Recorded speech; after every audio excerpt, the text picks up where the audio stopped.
iOS 17.2 est sorti depuis maintenant quelques jours, j'ai fait un petit peu le tour de cette dernière mise à jour et je vais donc vous présenter toutes les nouveautés de celle-ci. La mise à jour pèse 1,49 Go et comme d'habitude la taille pourra varier en fonction de votre appareil et surtout de quelle version vous aviez avant sur votre iPhone. Attaquons-nous sans plus tarder aux nouveautés et vous l'avez peut-être déjà vu une fois que votre iPhone s'est rallumé après cette mise à jour, nous avons enfin la nouvelle application Journal qui, comme son nom l'indique, en fait va faire un petit peu comme un journal intime directement sur votre iPhone.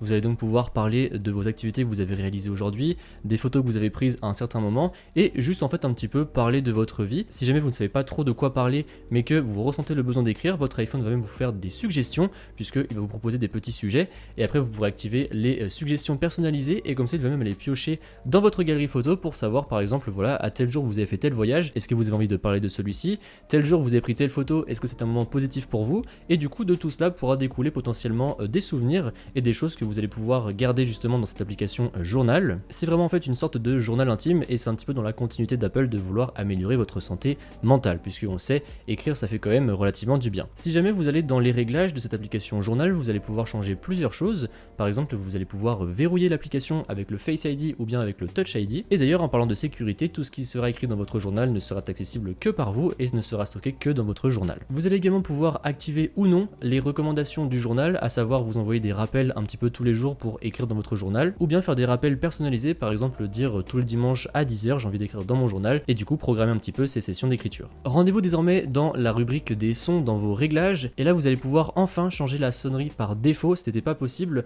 et pourtant ça fait de nombreuses années que beaucoup d'utilisateurs demandent de pouvoir changer la sonnerie par défaut des applications que vous installez sur votre iPhone, puisque sinon il faut changer manuellement chaque sonnerie, et bien désormais c'est possible, vous allez pouvoir choisir parmi une multitude de sonneries ainsi que de vibrations. Autre nouveauté que j'attendais depuis extrêmement longtemps, enfin du moins que j'attendais qu'elle revienne, puisque on l'avait cet été pendant les bêtas d'iOS 17, c'est la petite flèche dans les messages. Elle va servir à, par exemple, si jamais vous êtes dans un groupe sur iMessage et que vous ne savez plus quand est-ce que c'était le dernier message que vous avez vu, et bien vous avez désormais une petite flèche sur laquelle vous allez pouvoir cliquer qui va remonter en fait jusqu'au dernier message que vous aurez vu dans la conversation, et ensuite vous allez pouvoir descendre pour tout lire et pour tout rattraper.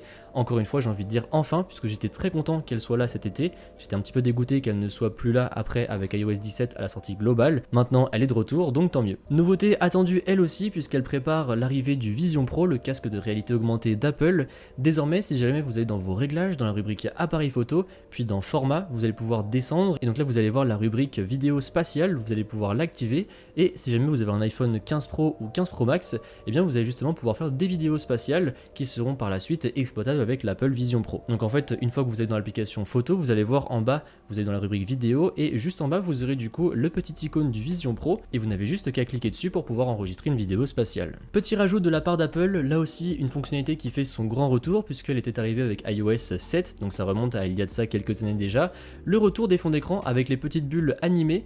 Donc voilà, vous avez une multitude de fonds d'écran avec plein de couleurs disponibles. C'est vrai que ces fonds d'écran étaient assez sympas, ils avaient disparu je crois avec l'arrivée de l'iPhone 10 et désormais ils sont de retour. Si jamais vous allez dans votre identifiant, donc dans vos réglages, et que vous allez tout en bas, vous allez avoir validation des clés de contact. Cela va en fait servir à vérifier manuellement l'utilisateur avec lequel vous êtes en train de converser directement sur iMessage. Et en fait, bon, pour nous, utilisateurs du quotidien, on n'en a peut-être pas réellement besoin, mais par exemple pour des gens un peu haut placés dans le gouvernement ou qui travaillent dans la sécurité, ça peut être assez utile de savoir que vous conversez bien avec la bonne personne, que ces données ne sont pas fait voler, que son compte ne s'est pas fait pirater. Donc c'est un excellent point de sécurité, même si encore une fois pour nous au quotidien c'est un petit peu overkill. Côté Apple Music, je suis un petit peu dégoûté puisqu'on devait avoir l'ajout des playlists collaboratives. Malheureusement cette fonctionnalité a été repoussée à plus tard en 2024, même si personnellement je dois l'avouer je suis repassé à Spotify. Je vous prépare d'ailleurs une vidéo sur le sujet, donc si jamais ça vous intéresse n'hésitez pas à vous abonner. Sinon pour terminer sur cette mise à jour, vous allez pouvoir remplir automatiquement des PDF. Donc voilà un petit peu ce qui concerne iOS 17.2. Sur ce, moi je vous dis à bientôt dans une prochaine vidéo.